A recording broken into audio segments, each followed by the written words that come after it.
Hello. Good morning, good afternoon, good evening, good night, whatever time you are present with this video, welcome. Somatic movement. So in my class on Tuesday, I don't know, my Wednesday class, some class this past week, I referenced that there is a relationship between like third toe to the center of the hip socket, big toe to pubic bone, pinky toe to sacrum. I've been talking about that for a couple weeks, as well as middle finger to the center of the shoulder socket proper, the little glenohumeral joint, and various parts of the hand to the shoulder blade. So I want to explore this in movement. Today I'll give you a little bit more information, but I'm going to save detailed information for a different kind of format. But the relationship comes from the growing of our bones when we're in utero. The embryological development process is complex, go figure, as we are complex beings, but and it's multi-layered, multi-phased. I mean, we cook for 9 months, so there's a lot going on, especially in the first few weeks. So much going on, and the stuff that becomes our spine is some of the first structures to arise, and that goes through many incarnations. And then once we have most of what is actually spinal cord-like. It's not ossified yet, the bones, the vertebra, but the material that is the discs is there. So once our spine and spinal column is mostly relatively formed for this phase as an embryo, then the limb buds appear. 4 limb buds, 2 for the arms, 2 for the legs, and they're just little buds. And the buds grow out into columns of fluid called mesenchyme. And then the columns of fluid start to segment and differentiate into what is now our bones. And there's a whole process of that. But the initial movement of the columns of fluid, I mentioned yesterday in my class, fluid, currents, air, all moves in spirals.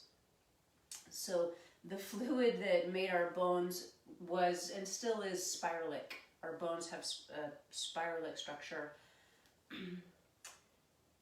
And the relationship between the fingers and the shoulder blade, the feet to the pelvic halves, they transmit through the spirals. So while I'm saying there's like this line from your thumb to the like top of your shoulder blade, it spirals through the bones, but the connection is a spiralic, sort of linear kind of thing.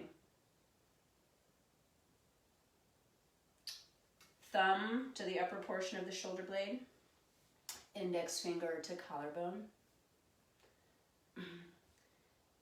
middle finger to the shoulder socket and that next sort of band of the shoulder blade going down from the socket. Then the ring finger to a lower portion of the shoulder blade and the pinky to the very bottom tip of the shoulder blade. Thumb to pubic bone, second toe to like the ramus of the pubic bone, third toe to hip socket, fourth toe to the middle portion of the back of the pelvis, and then pinky toe to SI joint. So what I'd like to do to start is to follow these pathways through simple movement that gets bigger as we go. So with all that in mind, come to lay in any position. Oh, before I say that, you would like to have a slidey surface. So carpet can work. If you have a hard floor or tile, that might be better. You could always lay a blanket down as a barrier between you and the floor. I think we're probably going to use a block today, so you can have that handy. And then come to be in any position You could be sitting, you could be laying down on any surface of your body, belly, side body, back.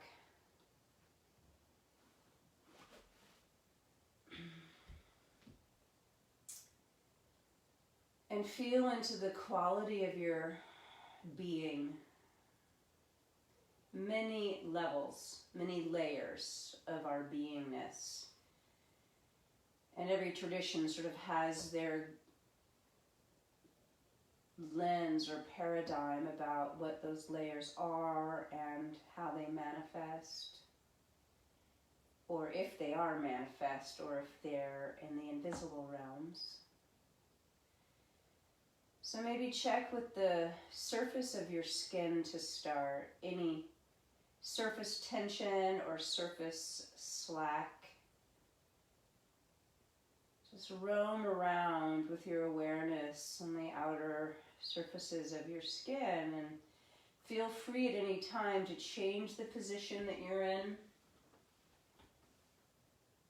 Change the surface of your body that you're resting or sitting on.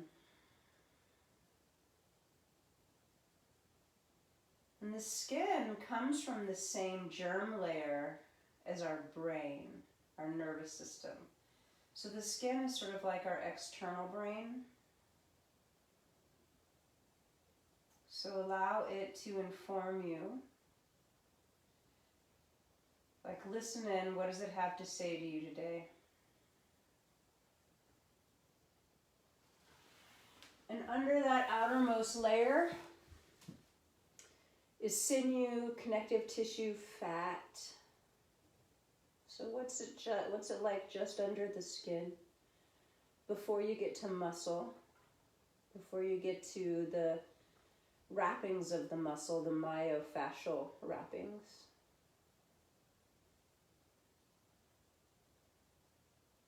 And of course, the myofascial wrappings perfuse through the muscles, snug all the way into the bone and the skin of the bone, the fascial wrappings of the bone. So the deepest physical layers of bone, marrow. Can you feel, can you access the consciousness that lies deep within your cells, deep within your bones?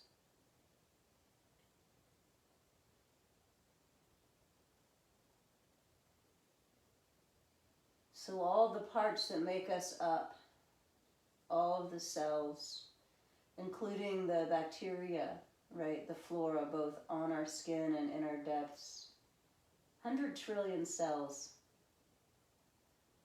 Some scientists even say that we have more bacteria cells than we do our own human cells.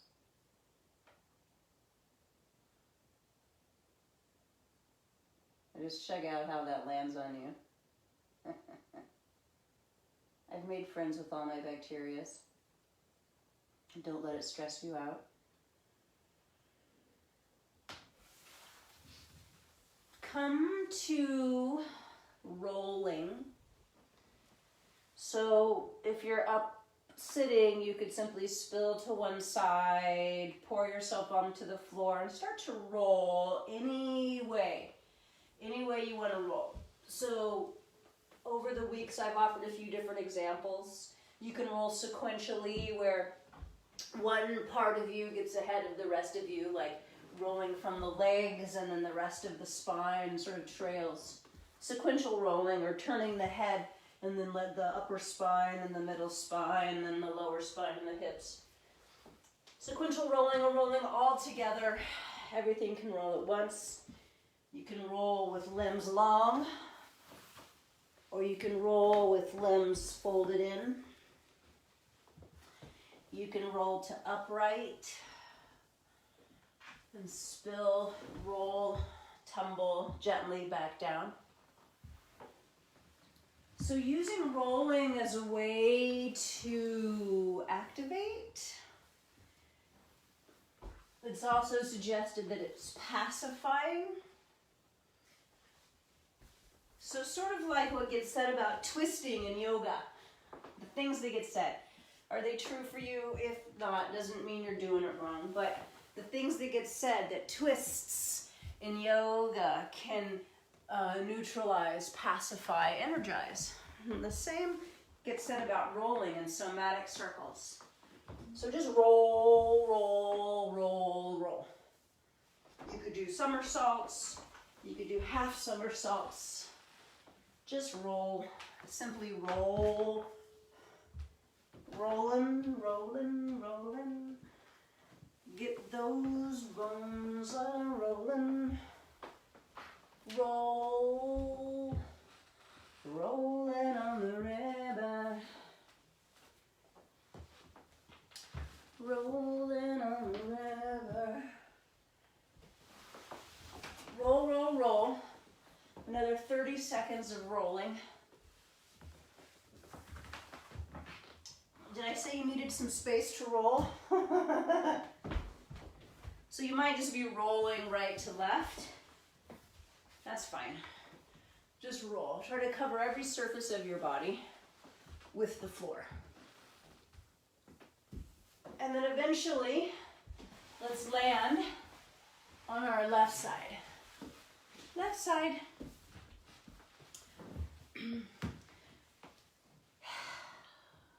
Pause. Check it out. What the hell did that do? For me, it lit up all the various curvy and long, flat-ish, round, all the surfaces, all my surfaces. Woke up my skin. Softly massaged me from the outside in. And it brought the energy up a bit, which I'm grateful for. So just check it out. And then if you're on your left side, if I didn't say already, support your head with something if your arm or shoulder doesn't let you rest your head on it. And then take your right arm straight up to the sky. And look for that central channel. So I'm going to use some yoga language. The sushumna of the arm. Middle finger. Through the center of the bones. The space between the two forearm bones. It could be that, or it could be the central channel of both bones. And then where they meet the humerus bone, the upper arm bone, the bullseye, longitudinally through that bone, right to the heart, the center of the bullseye of the shoulder socket. And if you can find that through line, reach through it like the arm is an antenna, and you're wanting a really good signal from that middle fingertip. If you can find that, can you spin or rotate the arm real slow now on that central channel of the arm from the very middle fingertip through the central channel of the arm, the Sushumna Nadi of the arm, to the very heart, the center of the shoulder socket, and you could even maybe follow that through to the heart. The center of the heart. And so spinning, orbiting thumb and index and ring and pinky fingers around that central channel. And can you find thumb and index finger to the top of the shoulder? Very top, collarbone and very top portion of the shoulder blade. And then pinky finger to the very bottom tip of the shoulder blade. If you can find those pathways, just keep conscious of them. And pausing the rotation for now, and either all 5 fingertips as part of your exploration or just the middle fingertip, right? Whatever is most clear for you. If you've got access, all 5, to the parts of the shoulder, great. Keep it. But if the middle finger is much more clear, that'll be enough. and like they're laser beams coming out of the fingers, and simply circumscribing tiny, so that means like draw a circle, circumscribe, scribe a circle on the ceiling, teeny tiny, teeny tiny. I don't care which direction you go, we're going to switch directions. But finding the tiny circular movement all the way into the shoulder blade. So the shoulder blade is doing a little like wah, like wiggle. It may not make that sound wah, but it's shimmying, circumscribing in a micro way with the arm. Shoulder blade grew with the arm. Grow your circle. Grow the circle that you're making with the arm. Keep the connection. It's not about drawing circles. It's about the connection and then making a circular gesture, keeping the connection. So if you lose the connection, stop, back up, start over. You may not have to start from the beginning. And secondly, if there's any jumpiness or sort of like chatteriness, skipping, bouncing, shaking, anything that's not smooth in the movement, I recommend you go back over it slower, again and again until it smooths out. In somatic realms, some schools, Hannah School specifically, would call that sensory motor amnesia. In BMC, they'd probably just call it a disconnection. So circling gets bigger. Movement of the shoulder blade gets bigger. Keep it tracking with the arm. Now, there's going to be a point at which the movement of the shoulder blade gets limited by its musculature, sort of embedded, enmeshed into the back body. But the shoulder joint itself is insanely mobile. Like the circle, the range of circular movement the arm can make is much bigger than what the shoulder blade can do. Like, that's not a trick notion or a trick question. But can the connection from those various fingers into the parts of the shoulder blade sustain? So keep circling, and your ability to stay connected dictates how big the circles can be. Shoulder blade moves with the arm. So as the arm goes back, the shoulder blade tips back, reaches back, slides back. As it goes down, the arm goes down and around. Shoulder blade goes down and around. As the arm goes forward, shoulder blade goes forward. As the arm goes up overhead, shoulder blade goes towards the head. And there's going to be a point at which you will want to bring the ribs along. I'm already doing it myself. So can you find and follow the relationship now with arm to shoulder blade to ribs? Not losing the sutric connections of fingertips into parts of the shoulder blade. And now that my fingers are grazing along the floor, not only are my ribs involved, my spine is involved. So can you find connection? Can you keep sustained connection? Fingertips all the way into the spine now. And I'm going to reverse the circle. So reverse your circle when you're ready and start to shrink it.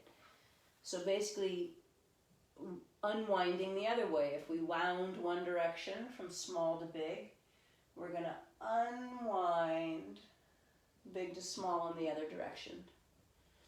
Now there's a couple of tricky places. From arm down beside you to going back, and arm overhead to going forward, or maybe it's the reverse, right? Arm overhead to going back, arm below to going forward. Basically, it's when the rotation of the arm switches. So just consider, which direction is your palm facing? When is there a rotating action? And what is the quality of that rotation and that directional change of the palm. Those are tricky transitions, and don't skip over those liminal spaces where disconnect is likely. And eventually you meet yourself back, the arm being vertical, which if you were standing, if you were in the anatomical position, you know, it's like the arm just straight out to the side.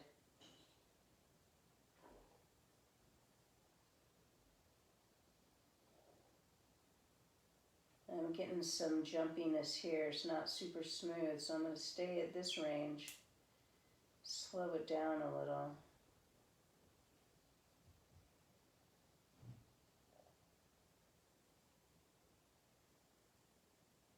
And what I invite you to do, I'm going to invite myself to do it too, when you've completed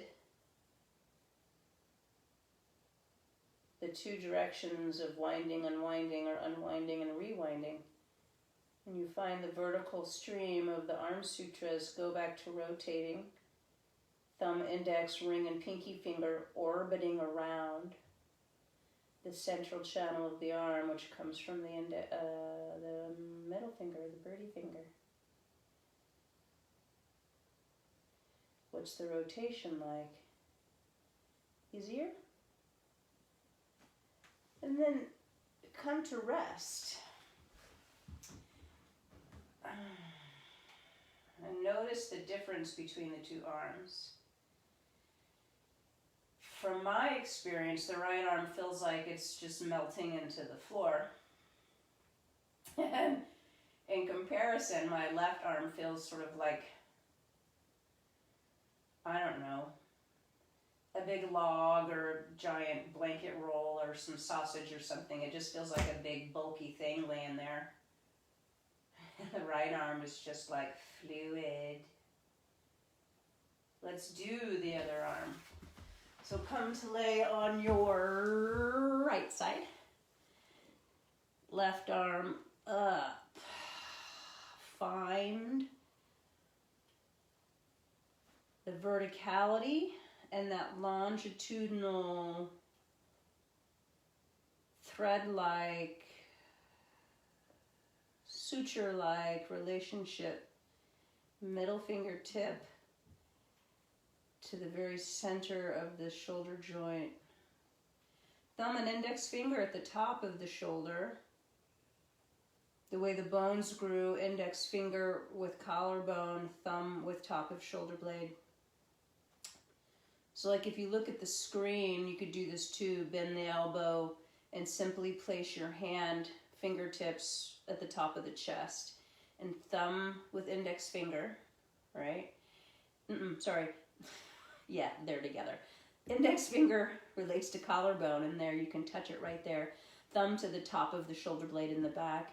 And then the way the other three fingers relate to the body here, that's like ring finger, shoulder socket, middle finger, the birdie finger, shoulder socket, then the ring finger, the next chunk of shoulder blade inferior to that, and the pinky, the bottom tip of the shoulder blade.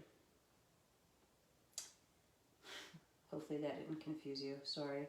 Then unfurl the arm again, sustain those relationships, and maybe it's just the middle finger to shoulder socket that's the most clear for you, and let's begin with rotation. So spiraling, spinning the arm bones, and sustaining that central channel relationship, and maybe all the other relationships if you can feel them, if you can relate to them. There's no controlling any of this, right? There's no aspect of anything that we're really in control of. It's an illusion, but we can 100% connect, relate, interact, interplay.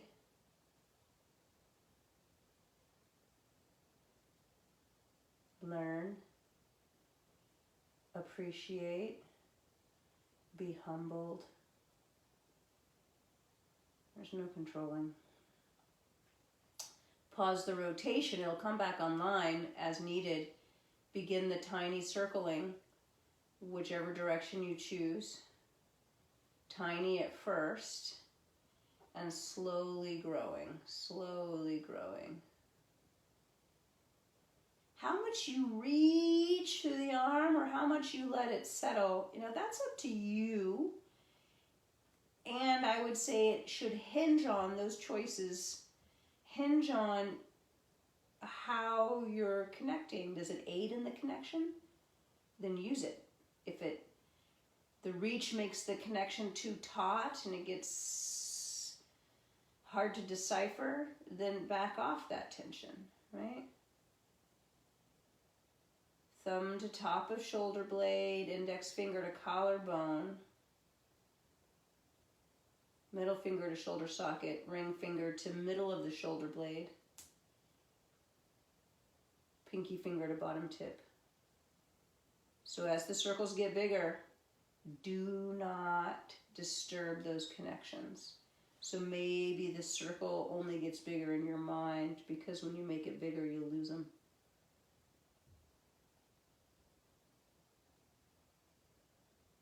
One fluid piece once. This whole thing, well, your whole body, but the length of your left arm from your finger tips to your shoulder blade, one column of fluid. So if you get pinching or clicking, that's not fluid. That's separating, that's disconnecting. And again, if there's any choppiness or jitteriness or jumpiness, stop, slow down, go back over and over till it smooths out. The movement will get big enough that you're going to have to allow the ribs to participate. There's also a relationship between the fingers and the ribs. We played with that in one of our classes.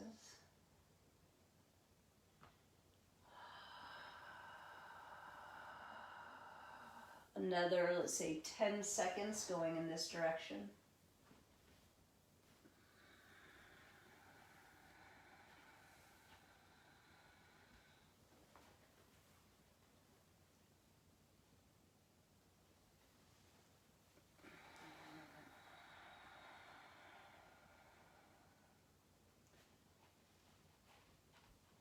Spine will get pulled along eventually.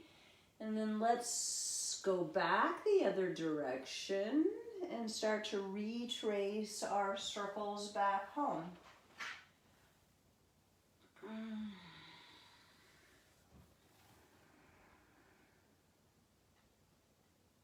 Oh, see, there was a catch for me, so I'm going to go back.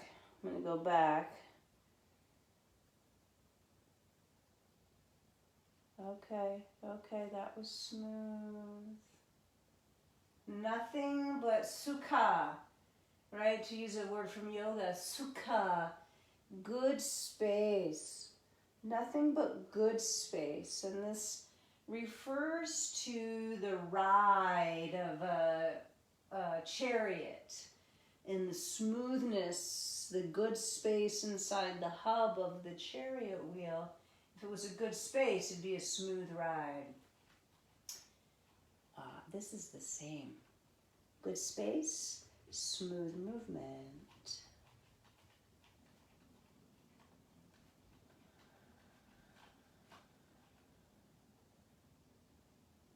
Circle getting smaller.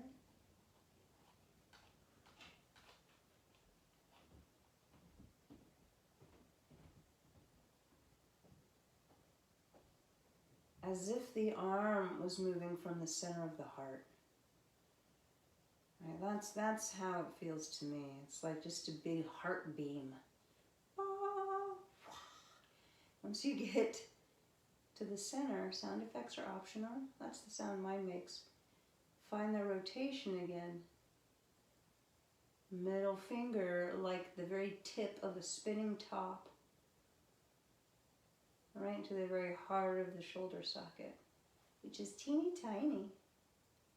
You know, the shoulder's got several joints related to it, where the shoulder blade meets the collarbone, where the collarbone meets the sternum, where the shoulder blade is embedded in all the muscles in the back body. That's really a faux joint, not, you know, a true joint.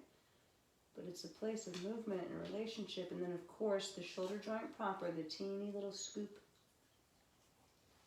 that holds the arm bone. So now, if you're ready, you return to rest.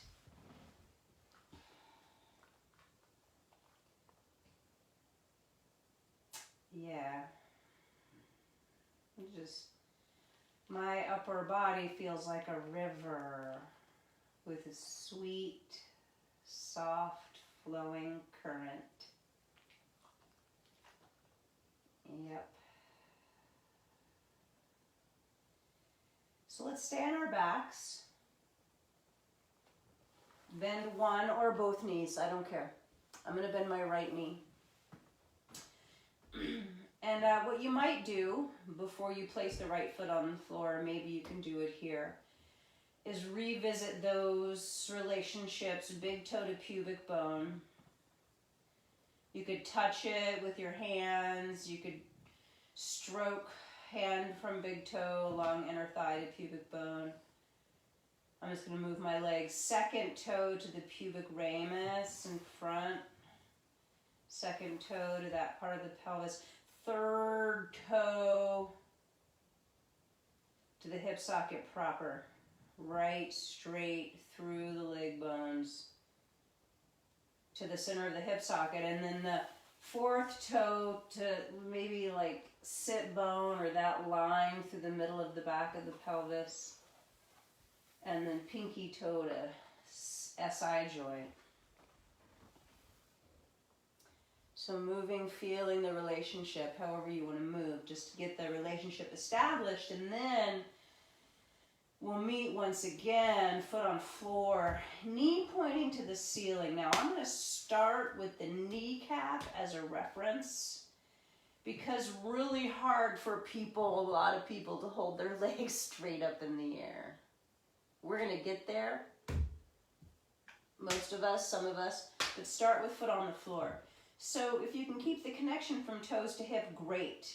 But they all run through the knee, right? So if we could do third toe to center of the hip socket, which means it goes right through the center of the kneecap. Let this be the laser beam point. Center of kneecap to ceiling,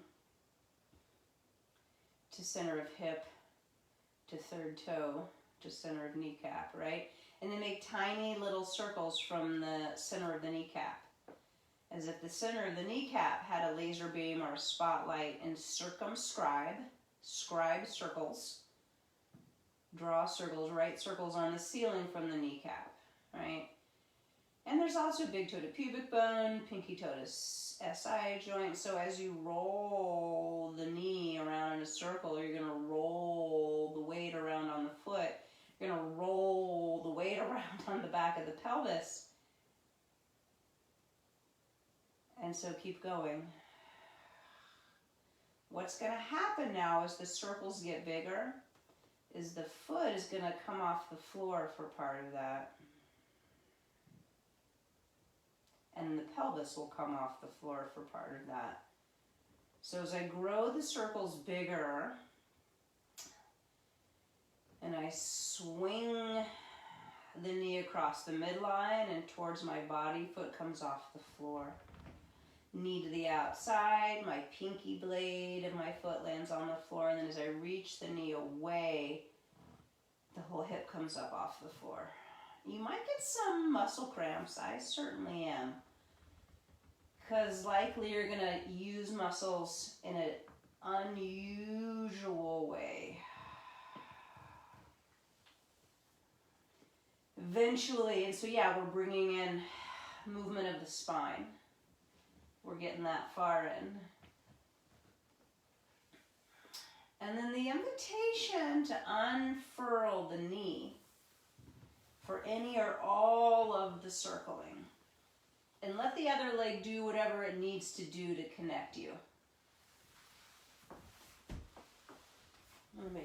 so you can see me, I think. Circling the whole leg, keeping, sustaining the relationship from toe tips to pelvic calf. That's why we're doing this. We're not doing this to circle the leg. We're doing this to refine, to access, refine, and strengthen the relationships through movement, a specific kind of movement.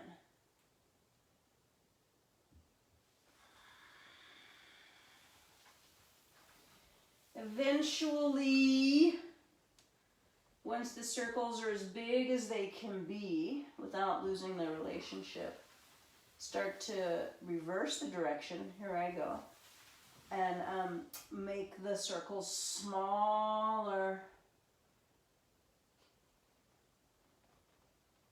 So when the leg crosses over, pinky to SI joint being tugged the longest. When the leg goes long, down below you could say like third toe to hip socket, maybe that's the longest line. When the leg goes out to the side, big toe to pubic bone is the longest line. You know, I'm just using those 3 toes as landmarks to make for less yammering and information.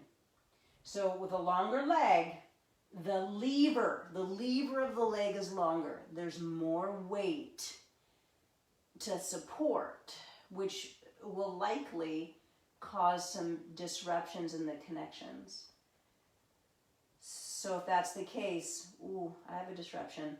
You can go back to a bent knee, or pause, hover, retrace, slower, softer.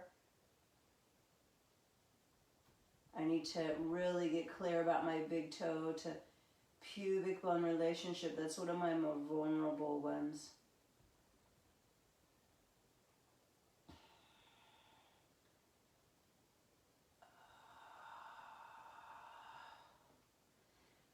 Knee could be straight or knee could be bent. And I'm getting up to the center now, the smaller circles. I'm doing a straight leg. I'm having a hard time negotiating it without a whole lot of movement elsewhere. So as I get smaller with my circles, I need to get a little bit more access reaching through all 5 toes. Not all of my toes were connected. When you're ready, lower the leg long. And whatever you want to do with your other leg, fine, but can you point the toes of the working leg, the right leg, was my right leg, and then long leg, pointed toes, externally rotate by swinging the pinky toe tip under towards the midline and rolling the big toe tip out towards the right, and then rotating the other way, internal. So pinky toe has the overcurve towards the midline and the big toe has the undercurve towards the side, lateral body. And you could also go back and forth, out and in. Think about this as just spinning from the big third toe line, middle toe line. So pinky ring and big and second toes orbiting around. And then when you're ready, both legs long and then just relax. Or you could bend both knees and relax. Same deal. It's like my right leg is a puddle, a healthy, happy, vibrant, sparkly rainbow puddle. My left leg is just like a thick blob taking up space over there. It's so remarkable. I'm remarking. Okay, left knee bent. Start with the bent knee because you know it's just easier. Follow the lines. I'm gonna establish those lines just by moving my foot and knee around, leg around, big toe to pubis, through the whole inner leg. Second toe to pubic ramus. That's somewhere in the front part of the pelvis between pubis and hip socket, third toe to hip socket, fourth toe like sit bone, middle of the back of the pelvis, pinky toe to SI joint. Look for, imagine, if you can't feel it, imagine you can. Placebo effect is real, people, so use it.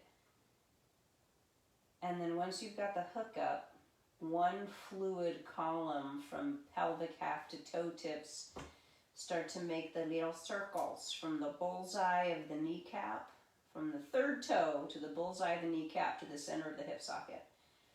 And the bullseye of the kneecap circumscribing on the ceiling. It's going to rock the weight around the foot, especially as it gets bigger. It's going to shift the weight from pelvis to foot.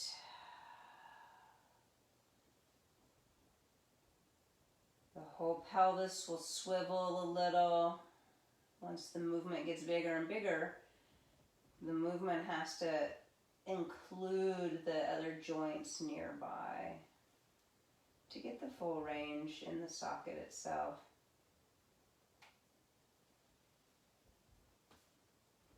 So now I'm at the point where my foot is off the ground most of the circle, half the circle.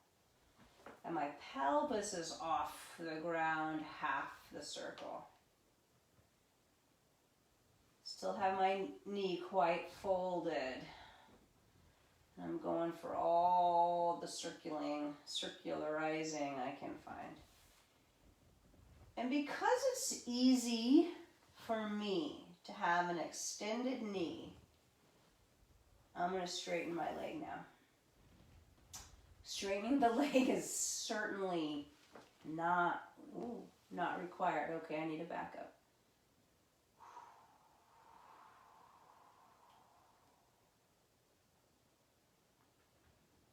I've said in many other classes, I don't have knee drama, I don't have SI drama, I don't have spine drama. I do have hip drama. And this kind of work has made my hip life considerably less dramatic. So when the legs across the midline, that pinky toe to SI joint's the longest. When the leg's long below you, fourth and third toe line into the center of the hip the longest. When the leg goes out, second, and then big toe straight out to the side to pubis. So you could reach through the various lines depending on where you are in your circumscribing.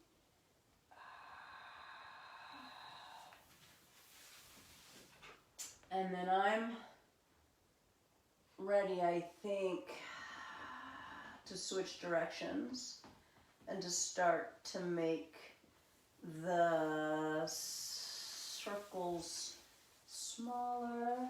So I'm going back the other way. And again, these sort of crucial places where you go from neutral rotation to turned in, to neutral rotation to turned out. And I got a touchy place here, so I'm going to get clear about what toe line, what toe sutra, toe thread is doing what. I'm going to give myself a little manual assist, actually.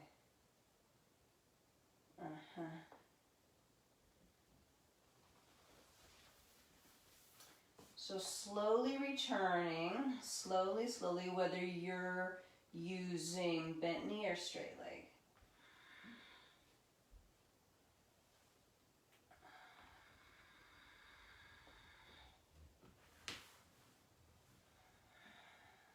Okay, I had a little sort of wave, unstable moment there. So I'm going to pause, redo.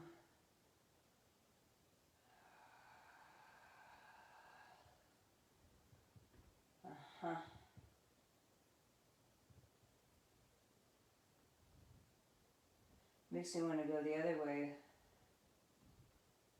Because see, that direction's smooth, but this direction not so. smooth. There it is. So eventually either the leg itself or the knee will be vertical, making tiny, tiny circles. And then that leg eventually goes down to the ground. Point the left toes. Internally and externally rotate. And so there's a way, and I think you can see my foot here, there's a way that I could do it so the leg actually travels. I don't want to do that. I want the leg to stay in place and sort of spin. Spin. So again, big and second toe orbiting around. Big and second, fourth and fifth toes orbiting around third toe. So the leg's spinning in place rather than moving as it rolls. So the heel will swing in and the heel will swing out. And the toes swing in and the toes swing out, and then land when you're ready. No movement initiated by your muscles. Just the movement of breath, blood, lymph, cells communicating with each other, signaling molecules floating through the bloodstream, either sending repair packages or removal packages, like sending stuff to nurture and rebuild or sending stuff to break down and dispose of.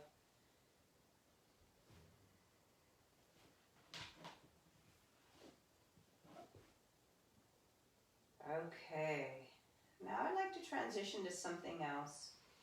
If you have questions about those relationships or that movement, please feel free to reach out. The next thing I want to do might look like stuff that I've taught before, or if you know the finger quotes Satya work of T.S. Little, or that acronym that he uses to call this work, or the Hannah model of somatics. If you're familiar with that stuff, this stuff might look familiar. But I want to talk about what's actually happening, one of the possibilities of what can actually happen. And it's something called pandiculation. It's actually a pretty old word. And it references the sort of contracting and releasing that we do, like with a morning yawn, or the way animals sort of get up and stretch, right? But I want to do it in specific joint spaces. So to make it a little more clear, we're going to start sitting. You could do this anywhere in the body, but I'm going to choose a few key places once I check our time. Wow, okay, so time just flies. Find an easy seat. We're going to focus on these upper shoulders because they are a source of great tightness and strain for many, many humans. Pandiculation, the way I've learned it, it sort of is like a three-phase thing, and the three phases are engage, release, and then relax. And it's all real slow. So to start, use one hand and simply stroke from like side of skull, base of neck out to shoulder. This area where your upper trapezius lives, again, a source of great strain and tightness. And the action is to slowly, so slow, like you're gathering fabric from like point A to point B. And let's say point A here is like base of neck. Can you slowly engage and lift the shoulder up towards the side of the head, shortening that upper trap, and then really slowly release it down. And this is where you might feel jumpiness or chatter, like not smooth. And if you get the not smooth feedback, then start over. Start over. Squeeze it slow and steady and release it slow and steady, the first two phases. And once you fully release it, relax it. Relax it down. Do it again. Gather, squeeze slowly, smooth, no jumping, no chatter, no quick bursts of movement. Those are most obvious in the releasing, slowly, slowly, methodically releasing. And there's a little big, that was a big jump at the end for me, so I'm going to retrace that. And then released, now relax. And just notice the difference between that shoulder and the other one. I'm going to the other one. From side base of neck along the top of the shoulder to the very outer edge of the top of the shoulder, squeeze it up. And then similarly from the top down to the outer edge of the top of the shoulder, release it down, smooth and controlled. Then relax it. Do it again. Oh, the first move I made was like jumped. So start over if you get the jump. And if you can only initiate from out here, then I would try to start over. Try to initiate from up. Slowly gather it. You might hear my brown beast over there sneezing and grooming. Yesterday I mentioned in my class that I thought my cat was dying. She is, but she's a little bit more stable now. Her days are numbered. A few of you reached out to me. You know, she's 18. She's an old girl. Doesn't make me any less sad, but it's not a shock. Okay. Let's do a similar thing now. You could stay up and keep working on the shoulders, or follow me down onto the ground. Side body. So there's a few ways you could do this. You could keep your limbs in neutral rotation, sort of hugging the midline, whether you could do arms overhead or catch opposite shoulders, and you could squeeze side body in one direction.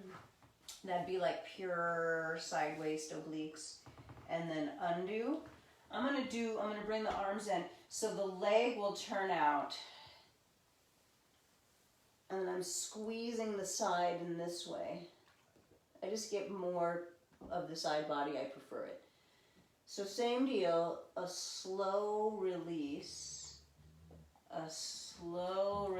and in my releasing, I'm gonna go past neutral to a lengthening and then relax. And then a gathering again. So I'm doing like upper, thinking elbow to side ribs to side waist to outer hip, and then knee comes in last. And you could coordinate it any way you want.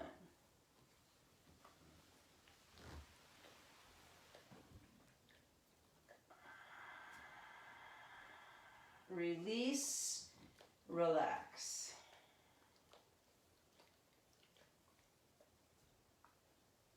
Gather, engage, slow, methodical, feeling full, consciously squeeze. Releasing, slow, methodical, consciously release and relax. Oh yeah, it's changing. I'm gonna do one more on this side. Gather, engage, shorten, firm up, and then slowly, methodically, gently, lovingly release, and then relax. Wow. Again, remarkable. I think it's remarkable. Other side, I'm going to spin around just so you have a better visual. You could either do no rotation of the limb and pure side bend, like I said on the first side, I'm rotating my limbs. So, and I'm choosing to shorten from upper to lower, from neck and shoulder down to hip. You could do anything. You could do it from the center to top and bottom, or from the bottom up. Engage, and then again, real smooth. So if anything jumps or gets choppy, don't ignore it or just blast through it. That's disconnection. That's parts forgetting their role.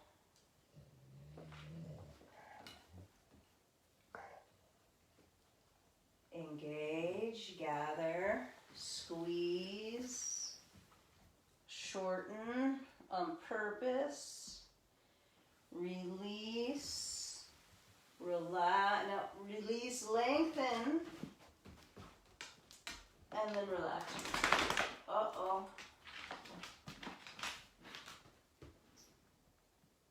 And repeat.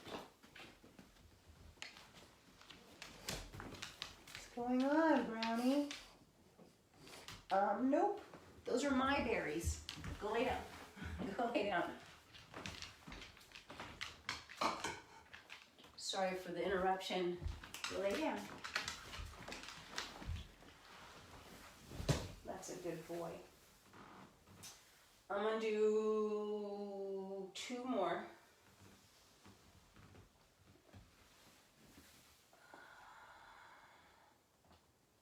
The sequentiality of it, I see on bodies one of the biggest challenges. Like if you're truly, I'm relaxing here, one more time. If you're truly gathering from one end to another, like get clear about it. So from the top of the left side, for me, you might be doing something else, down to the hip of the left side. Then I undo the same way.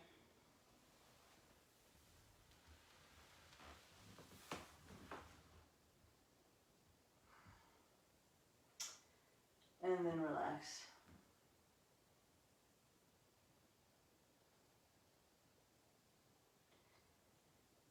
And take your time. Take your time to find your way to standing, however you want to get there. However you want to get there. Make your way to stand.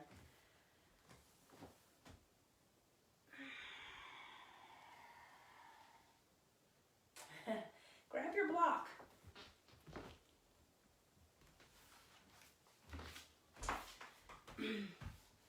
Same deal now. The line of the leg. I think I might, nope, I'm not going to cut my own head off in this frame. So let me get just a little bit closer. I'm going to stand on the block with my left foot. Right leg dangles. Full flexion of the leg.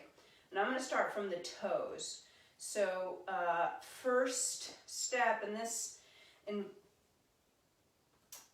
if what I do with the foot confuses you in terms of flexion and extension, private message me, because embryologically there's reasons why.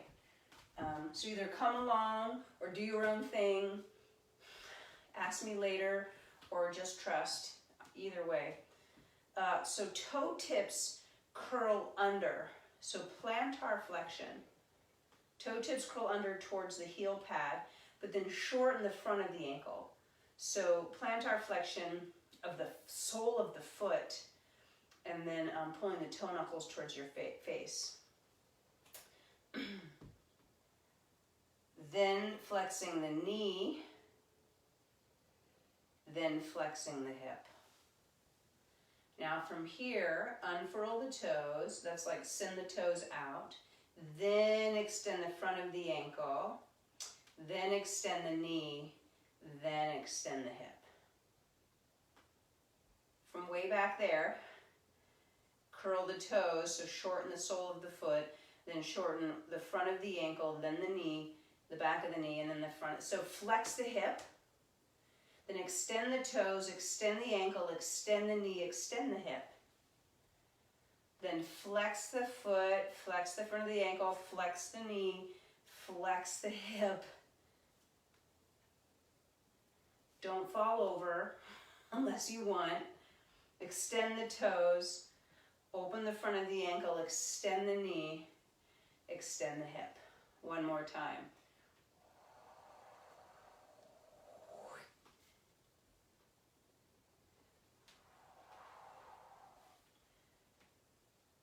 And then the other side. Before you do the other side, actually, just stop and stand. My right leg feels really clear, really present, really rooted. I'm just doing 3 sets. So we'll do one more thing before we go to the floor. And then we'll do one more thing on the floor. So stand on the block on your right leg. Curl the toes under, that's toe flexion or foot flexion. Then dorsiflex the front of the ankle, flex the knee, flex the hip. So it's flexion. And then extend the toes, extend the front of the ankle, extend the knee, extend the hip. And then curl it up. If there's any jumping or chattering or rough transitions, stop and redo.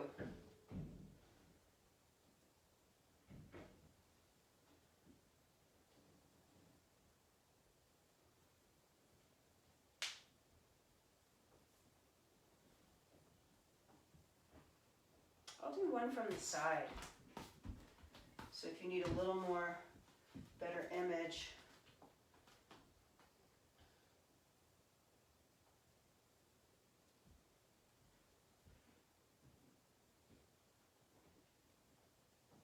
I'll do one more.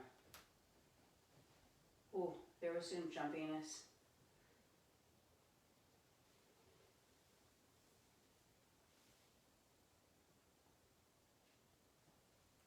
All right.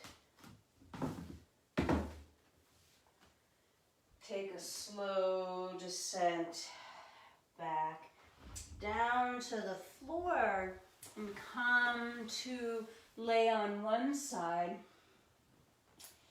And then can you curl from the tips of the toes and the fingers to the wrists, ankles, curling in, flexing. So you're going to curl into a baby ball on your side. But from the very edges, from tips, fingers and toes, to hands and feet, to wrists and ankles, to elbows and knees, to shoulders, hips, and spinal flexion. Super tiny baby ball on your side. And then from the center this time, nope, that's not true. Again, from the edges, we're going to go into full extension. So unfurl toes, fingers, hands, feet, elbows, knees, shoulders, hips, and spine. So full extension side line. Fingers and toes flex in, hands and feet flex in, wrists and ankles, elbows and knees, elbows and knees. I said that already. Shoulders and hips and spine. And then from the extremities, from the very edges, unfurl again. In.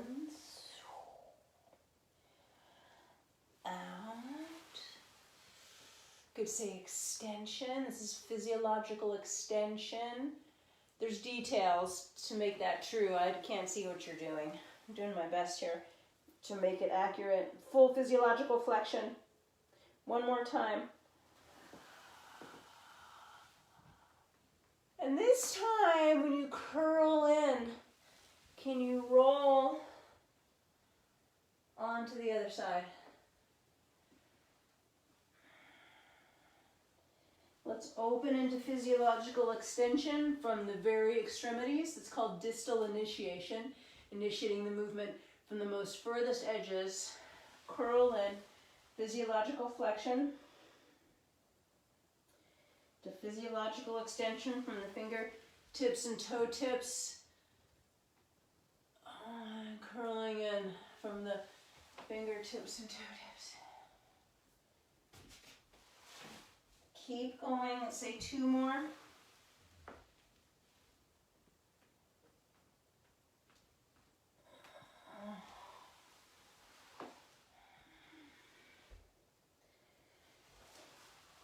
And then when you curl in on this side, once again, roll to the first side.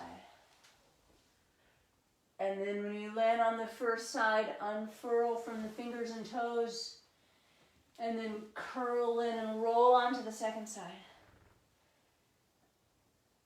And then repeat. And can you, when you roll, can it all happen together?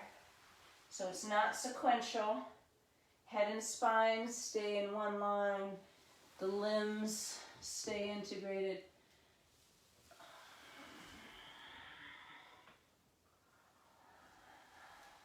Oops, I went too far. Okay, last one, maybe last two. I'm gonna do one more on the other side.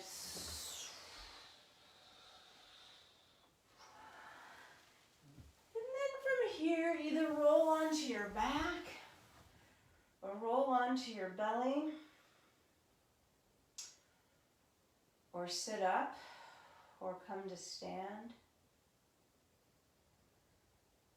Make whatever shape offers you the best access to feeling the quality of your presence.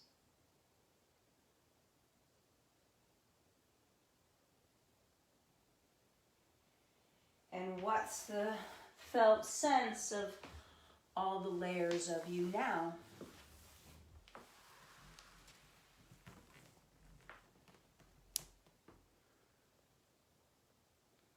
And whatever is there, relax with it. Rest with it.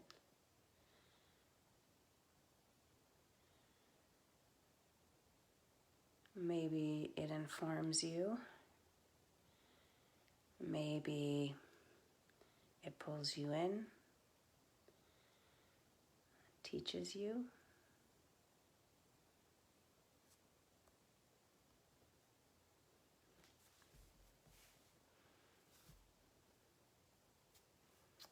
The conversation between cells, between parts is ongoing, whether you're engaging with it or not. And so listen well, not necessarily to me or to anyone else, but to yourself, to your cells. Bless the process with gratitude and appreciation.